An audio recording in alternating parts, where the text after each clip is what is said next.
স্বপ্ন তো সবাই দেখে কিউট একটা জামাইয়ের, তাই না? কেউ হচ্ছে প্রকাশ করে, কেউ মনে মনে। স্বপ্ন তো দেখতে হবে, তাই না ভাই? বিয়ে হচ্ছে জীবনের সবচেয়ে বড় গোল আমি মনে করি। বিয়েটা গরিব মানুষ বুঝছেন, বড় বড় স্বপ্ন দেখি না, শুধু এইটুকু স্বপ্ন দেখি, কোনো এক বিকালে আপনি আমি একসাথে একটা ছোট্ট পার্কে বসে দুজন একসাথে চা খাবো, 10 টাকার চা, কি বলেন? মুহূর্ত জীবনে কোনো এক রূপালী সন্ধ্যায় তুমি আমি একসাথে 1 কাপ দুধ চা, কি বলো? তোমার কি দুধ চা পছন্দ না রং চা?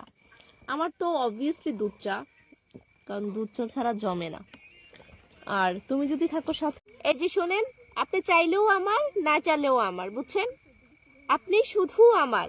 এখন আপনি ডিসাইড করেন আপনি কে চান, করেন আপনি যেটাই ডিসাইড করবেন, আপনি কিন্তু আমার, শুধু আমার। पाकिस्तान वालों, अगर मैं कभी आपकी कंट्री में जाऊंगी तो क्या खिलाओगी मुझे, बताओ? और मैं ना आप लोगों को मछली, इल्ची और चावल खिलाऊंगी बहुत अच्छी से, क्योंकि बांग्लादेश की जो फेमस है वो खिलाऊंगी तुम लोगों को। শোনো, যারা যারা আমাদেরকে চাও তারা আমাদের আব্বু আম্মুর সাথে যোগাযোগ করো, কারণ আমাদেরকে প্রেম করতে বললে কিন্তু আমরা করবো না, বুঝছো? কোয়ালিটির বিয়ে করবো, সো বিয়ের জন্য প্রস্তাব দিতে হবে, বুঝছো? এভাবে শুধু বললে হবে না যে আপু বিয়ে করতে চাই, আপনাকে আমার ভালো লাগছে, হ্যান ত্যান, এগুলা বললে আমরা কখনোই চার বউ নাই তার আমি আছি। হোয়াটসঅ্যাপ নাম্বারটা দাও, না হলে মেসেঞ্জারে নক দাও, কথা বলি। আর না হলে দাও, নাম্বারটা দাও। কিপটা আমি একদম করবা না, অনেক কিপটা আমি করছো।